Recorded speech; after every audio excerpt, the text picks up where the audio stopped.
On s'affaire dans les cuisines de la salle Robert Schumann. Et ce n'est pas pour préparer le repas du midi. Toute une famille est coincée ici et doit résoudre des énigmes dans la pièce pour en ressortir. Un escape game mis en place par ce professeur du collège Jean Settlinger pour la 2e édition de la fête du jeu.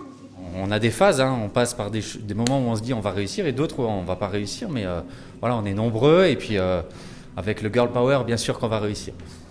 Derrière la porte, tout le bâtiment s'est transformé en véritable temple du jeu. Le public a pu s'essayer aux bornes d'arcade, mais aussi sur une quinzaine de consoles rétro.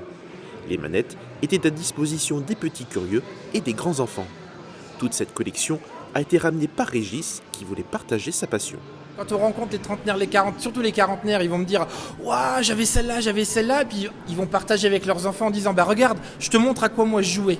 Donc il y a tout cet échange-là vraiment intergénérationnel. Moi j'ai même eu des échanges avec des gens qui avaient 60 ans, qui parlaient de « Ah bah ouais, moi j'avais celle-là, la ColecoVision et tout ». Enfin voilà, il y a un réel échange intergénérationnel qui est hyper riche, quoi. À mon âge, quand j'étais jeune, c'était le tout début des jeux vidéo, donc j'ai vu un peu l'évolution là, des consoles, c'est un peu ce qu'on a vécu à travers l'adolescence. Le jeu vidéo était côtoyé par les jeux de société dans la grande salle. L'association Loisirs Jeunesse du Pays de Bitche qui organise cet événement a pu rassembler plus de 200 références pour satisfaire les goûts de chacun. La première édition avait lieu en 2018, mais l'arrivée du Covid a stoppé la série. Ce retour permet à l'association d'accomplir 2 buts, créer du lien social et avant tout, que tout le monde s'amuse comme des fous.